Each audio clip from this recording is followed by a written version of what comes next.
দীঘা জগন্নাথ মন্দির, যেটা নিয়ে এখন চারদিকে হইচই পড়ে গেছে। হ্যাঁ, এটা ঠিক যে সরকার কর্তৃক এই মন্দিরটি তৈরি করা হয়েছে। 250 কোটি টাকার কাছাকাছি এই মন্দির বানাতে খরচ পড়েছে। 20 একর জায়গা নিয়ে হিডকো এটা বানিয়েছে। তবে এই মন্দিরটা এরপর পরিচালনার দায়িত্বে থাকবে ইসকন কলকাতা। তারাই দেখভাল করবে। এখানে নিত্য পুজোর আয়োজন হবে। ওভারঅল দেখতে গেলে দীঘা এখন পশ্চিমবঙ্গের প্রধান পর্যটন কেন্দ্রের মধ্যে একটা। দার্জিলিং যেমন পাহাড়ের জন্য, সমুদ্রের জন্য দীঘা। সমুদ্র তীরবর্তী যেমন তাজপুর আছে, মন্দারমণি আছে, তেমনি দীঘা কিন্তু প্রাচীন এবং বাংলার দীপুদা একটা তদানীন্তন সময় থেকেই চলে আসছে যে সমুদ্র বলতে দীঘাকেই বোঝায়, সেই দীপুদার দীঘা, যেখানে এখন রাজ্য সরকার একটা জগন্নাথ মন্দির বানাচ্ছে, যেটা হুবহু দেখতে অনেকটাই পুরীর মতো। এবার পুরীর জগন্নাথ পুরীর জগন্নাথই, সেটা আদি অকৃত্রিম। তবু এখন পশ্চিমবঙ্গের মধ্যে জগন্নাথ টেম্পল, বড় টেম্পল বলতে দীঘাই বোঝাবে, যেখানে নিত্য ভোগ হবে, যেখানে জগন্নাথ দর্শন করা যাবে। এবং যে মন্দিরটি প্রতিষ্ঠা করতে স্বয়ং দ্বৈতপতি আসছেন ওড়িশা থেকে, পুরী থেকে, তিনি এসে প্রতিষ্ঠা করবেন এবং 3 দিন ধরে এখানে 1 লক্ষ বার নারায়ণ জপ হবে। ব্যাপারটা হচ্ছে এরকম যে বদ্ধ করে যতবার নারায়ণ জপ বা সেই ইষ্ট দেবতার নাম জপ করে প্রাণ প্রতিষ্ঠা করা হয়, তাতে সেটা ততটাই প্রাণ প্রতিষ্ঠার ক্ষেত্রে অনেক কার্যকরী হয় এবং বলা চলে যে সেখানে সেটা অনেক বেশি অ্যাক্টিভ হয়।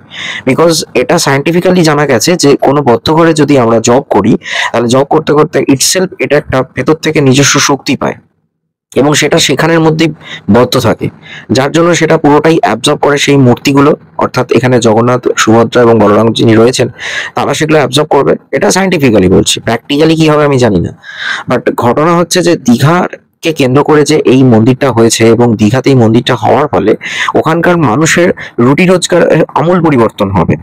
এটা ঠিক কথাই যে আমি এটা সবসময় মেনে চলি যে আমাদের পশ্চিমবঙ্গ সরকার বর্তমানে যে দল চালাচ্ছে, তারা পর্যটনকে খুব বড় করে তুলে ধরেছে। পর্যটনকে উন্নয়নের জন্য বিভিন্ন লোকালি যতগুলো জায়গা রয়েছে, লাইক সেটা টাকি হতে পারে, কিংবা সেটা মুর্শিদাবাদ হতে পারে, বা আরো যে লোকালি ছোট ছোট স্পট, ইভেন ঝাড়গ্রাম হতে পারে, সেগুলো একটা সময় যা ছিল সেগুলো কথা এখন সেগুলোকে এত ভালোভাবে ডেভেলপ করা হয়েছে। পুরুলিয়া, দীঘা, স্পেশালি দীঘা আগে কি ছিল, এখন দীঘার অনেক চেঞ্জেস এসছে। গঙ্গাসাগর আগে কি ছিল, এখন সেই গঙ্গাসাগর আর নেই। এগুলো মানতে হবে যে এই সরকার ট্যুরিজম ডিপার্টমেন্টকে আমূল পরিবর্তন করেছে এবং যার ফলে সেই সব জায়গাগুলোর মানুষের রুটি রোজগারের প্রচুর উন্নতি হয়েছে।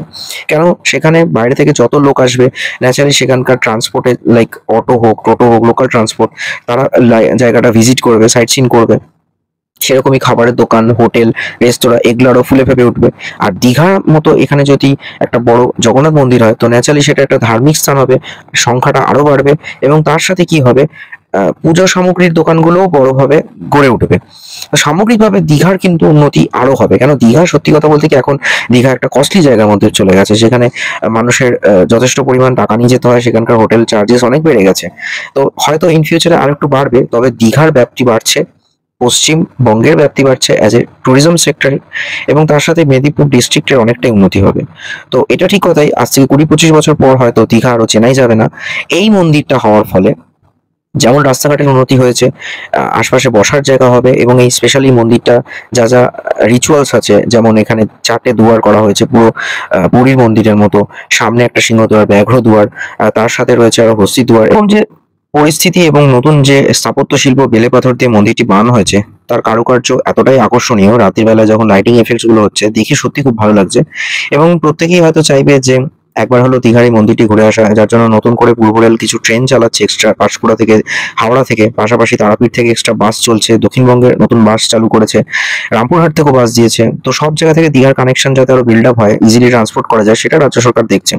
ওভারঅল সরকার একটা মন্দির বানিয়েছে বলে আমরা যেটা মনে করছি, পরোক্ষভাবে ভাবতে হবে যে সরকার যে মন্দিরটা বানিয়েছে, এতে কিন্তু সেই জায়গার ইকোনমিক ডেভেলপমেন্ট, ট্যুরিজম ডেভেলপমেন্টটাই করছে, যেটা সরকারের সত্যিকারের একটা করণীয়, এবং সেই কাজটাই সরকার এখানে করেছে।